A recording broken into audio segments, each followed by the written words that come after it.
ಹೇಳಿ ಕಾಂತರಾಜ್ ಅವರಲ್ವಾ ಸರ್ ನಿಮ್ಮ ಹೆಸರು? ಹೌದು, ಕಾಂತರಾಜ್. ಯಾವೂರಿದು? ಮರಳವಾಡಿ. ನಮ್ಮೂರು ಯಾಕೆ ಬಿಡಿ, ಆನೆಹೊಸಳ್ಳಿ. ಆನೆಹೊಸಳ್ಳಿ, ಅದು ಮರಳವಾಡಿ ಹತ್ರ, ಹಾರೋಹಳ್ಳಿ ಮರಳವಾಡಿ ರೋಡಲ್ಲಿ.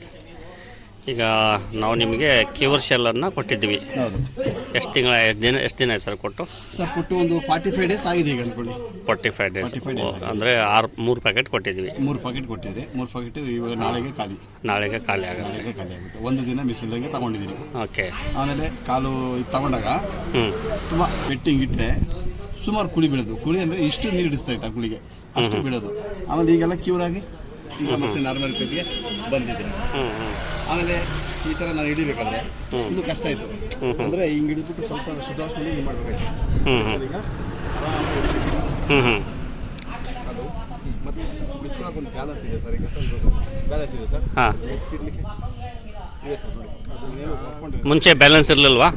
ಇಷ್ಟಿಲ್ಲ ಸರ್. ಫಸ್ಟ್ ಹಿಂಗೆ ಹಿಡಿದು ಹೊತ್ತಿಗೆ ಸುಧಾರಿಸ್ಕೊಂಡು ಆಮೇಲೆ ಈಗ ಅಂದರೆ ಕಾಲು ಈಸಿಯಾಗಿ ಮೂವ್ಮೆಂಟ್ ಆಗುತ್ತೆ ನಿಮಗೆ. ಇರಲಿಲ್ಲ ನಿಮಗೆ ಬಾಡಿ. ಅದಕ್ಕೆ ಮತ್ತೆ ಈಗ ನೀವು ಇನ್ನೊಂದು ಸೆಟ್ಟು ಆರ್ಡರ್ ಮಾಡಿರೋದು. ನನ್ನ ವೆಯ್ಟ್ ಏನಿದ್ರು ಇಷ್ಟಕ್ಕೆ ಕೊಡ್ತಿತ್ತು. ನನ್ನ ವೆಯ್ಟ್ ಎಲ್ಲ ಇಷ್ಟಕ್ಕೆ. ಈಗ ಸ್ವಲ್ಪ ನೋಡಿ ಇಲ್ಲಿ ಮಣ್ಣು ಹತ್ತಾ ಇದೆ. ಫಸ್ಟ್ ಮಣ್ಣು ಹತ್ತಾ ಇರಲಿಲ್ಲ. ಅಂದರೆ ಈ ಪಾರ್ಟು ನೆಲಕ್ಕೆ ನೀವು ತಾಗ್ತಾ ಇರಲಿಲ್ಲ ನೋಡಿ ಸರ್. ಇಷ್ಟಿಗೆ ಓಕೆ, ಇಷ್ಟು ಮಾತ್ರ ನೆಲಕ್ಕೆ. ಈಗ ಇದು ಸ್ವಲ್ಪ ನೆಲಕ್ಕೆ ತಾಗೋ ಮೂಮೆಂಟ್ ನಮ್ಮ ನೆಲ ಸ್ಪರ್ಶ ಆಗ್ತಾ ಇದೆ.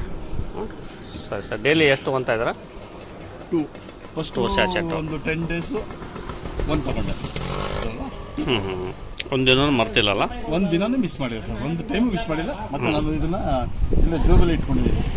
ಮರ್ತೋಗ್ಬಾರ್ದು ಅಂತೇಳಿ, ಮಿಸ್ ಆಗಬಾರ್ದು ಅಂತೇಳಿ ನಾನು ಇದನ್ನು ಜೋಬಲ್ಲಿ ಇಟ್ಕೊಳ್ತೀನಿ. ಯಾಕೆ ಸಾಯಂಕಾಲ ಟೈಮ್ ತಗೊಂಡು ನಾನು ಓಡಿಸೋದು ಆಟ ಅಲ್ವಾ.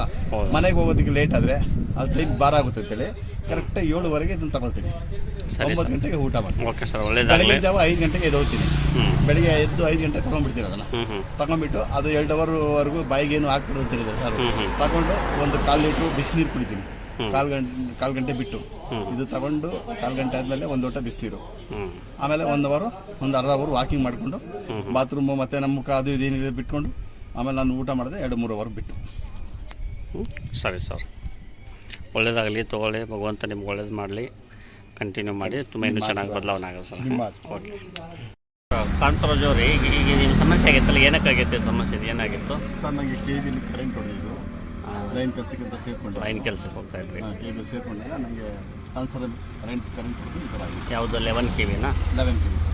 ಹೈ ಟೆನ್ಷನ್ ಲೈನಲ್ಲಿ 11 KV ಲೈನಲ್ಲಿ ನೀವು ಟ್ರಾನ್ಸ್ಫರ್ ಮೇಲೆ ಕೆಲಸ ಮಾಡ್ತಿರ್ಬೇಕಾದ್ರೆ 11 KV ಆನ್ ಮಾಡಿದ್ರು. ಆಗ ನಮಗೆ ಕರೆಂಟ್ ಹೊಡೆದು ಈ ಥರ ಬಿದ್ದು ನನಗೆ ಒಂದು 6 ತಿಂಗಳು ಏನು ಏನಿರಲಿಲ್ಲ.